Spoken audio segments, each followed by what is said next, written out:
If you've been following along, then you know that Stuart and I traveled over 2,000 miles at the beginning of April for a work camping job in the beautiful state of Idaho, which created the perfect opportunity for us to have some truly once-in-a-lifetime experiences.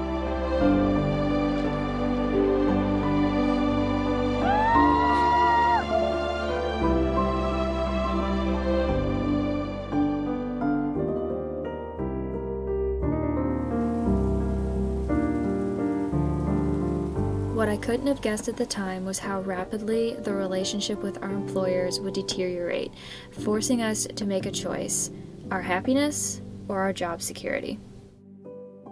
Our world and our paradigm and our life is about to change in such a major way.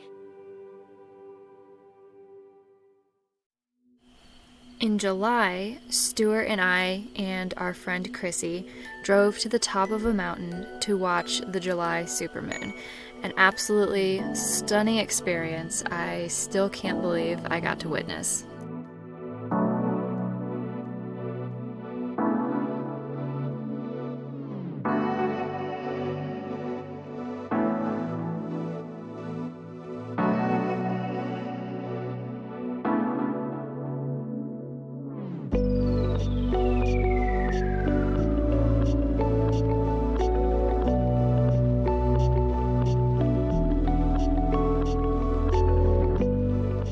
I've always wanted to take the time to celebrate a full moon in a meaningful way, and it just has never worked out up until now.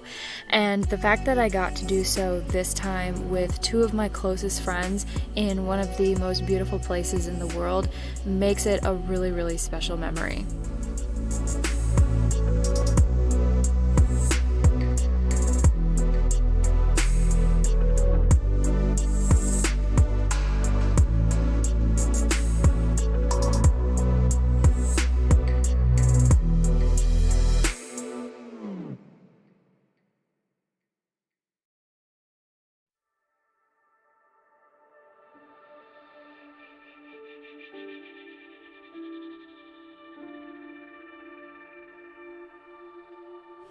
A couple of weeks later, I found myself back at the feet of the Seven Devils, tackling one of the toughest yet most rewarding hikes I have ever done.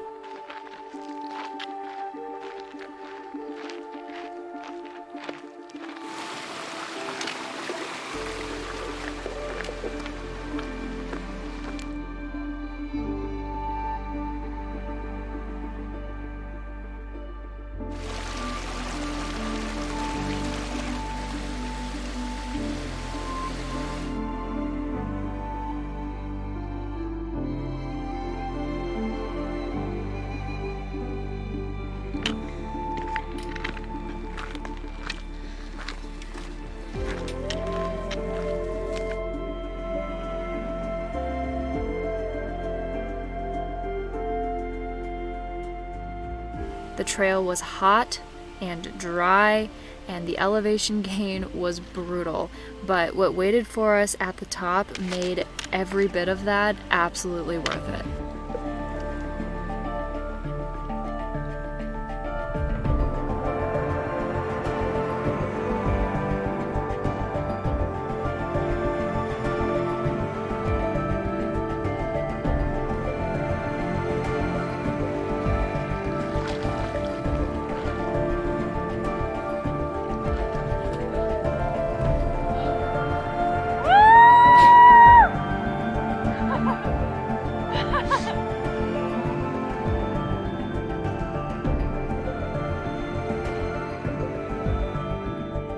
All I can say about that day is that in life, try to surround yourself with people whose first instinct is to just jump in, rather than standing on the edge and wondering how deep the water is.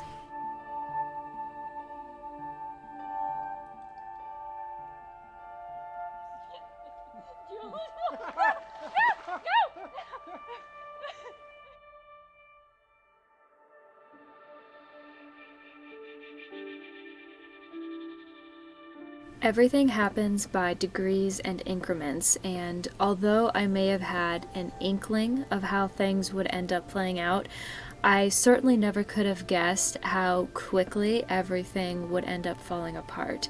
And in a way, that makes these last few experiences that I had even more special.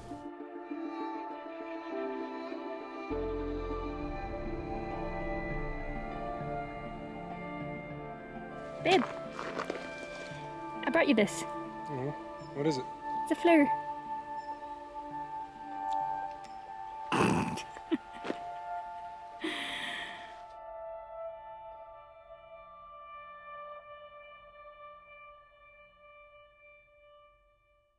Because on a hot, dry day in the beginning of August, we were forced to acknowledge that for a part-time summer job, it was just taking way more out of us than we were willing to give, and we decided to call it and just leave.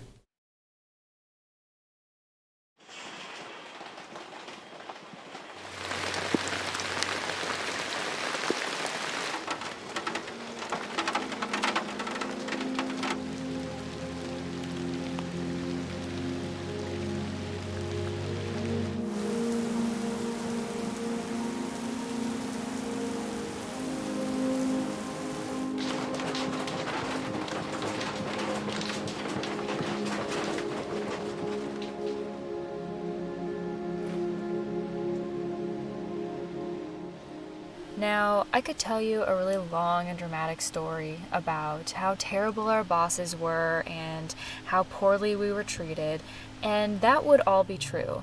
But the biggest takeaway and the bottom line is that we were not happy, and we have worked so hard to have a life where we are fulfilled and happy, and compromising that in any way is just unacceptable at this point.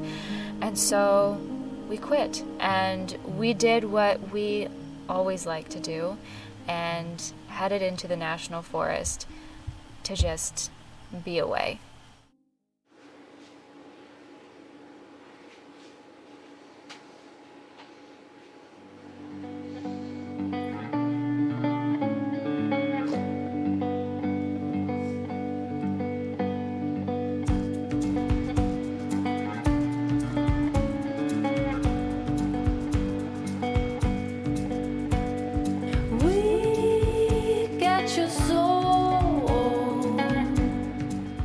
That time in the national forest was exactly what we needed, and it felt like a weight had been lifted off of my shoulders and like I could breathe again.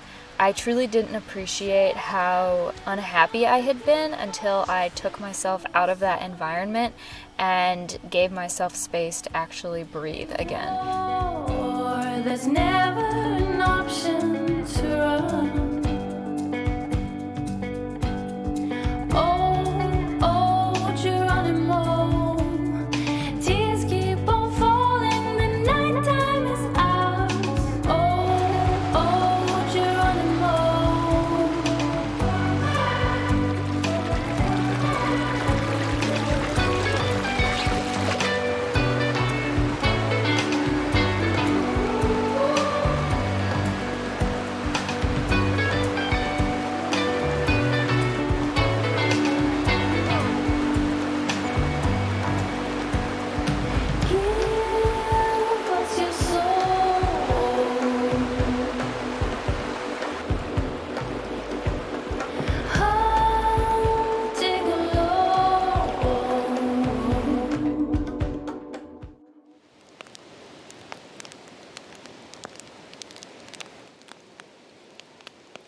The newly rediscovered freedom from a job gave Stuart and I space to think about what we wanted to do next and consider whether or not it was finally time to make a major change. And it really seemed like it was, but maybe that revelation is for the next video. So it's actually been over a month since we left Idaho, and Now that I've had time to sit with everything and think about our experience over the last several months and how everything ended up playing out, I'm left with a few takeaways. One of the biggest, and the one that has brought me the most amount of peace, is that everything happens for a reason. And if something doesn't work out, there's probably a really, really good reason for it. I am also being reminded of the fact that there are people who will value my hard work and effort and everything that I bring to the table, and who will never ask me to discount my work or walk on eggshells around them, just for the privilege of being in their environment or in their business. And I think that that is really, really important, because if you stay in a toxic work environment for a long time, you can start to forget that you as an employee have very real value, and there are things that you should not stand for. And lastly, and perhaps most importantly, what is ahead is so much better than what is behind. Our world and our paradigm and our life is about to change in such a major way, and in a way it wouldn't have been possible if this job hadn't have gone south. So it all works out in the end. So with all of that said, make sure that you subscribe, because the journey is far from over and things get a whole lot more interesting before we ultimately find ourselves back in Texas. We may or may not have broken down in the middle of the desert. I may or may not have loaded way more onto my truck than I ever have before. Awesome. Well, I look forward to coming, and I'll keep you posted on our timeline. Yeah. All right, Stuart. Thank you, man. Take care. Bye. Bye. And we may or may not be considering a little bit of a lifestyle change, so stay tuned.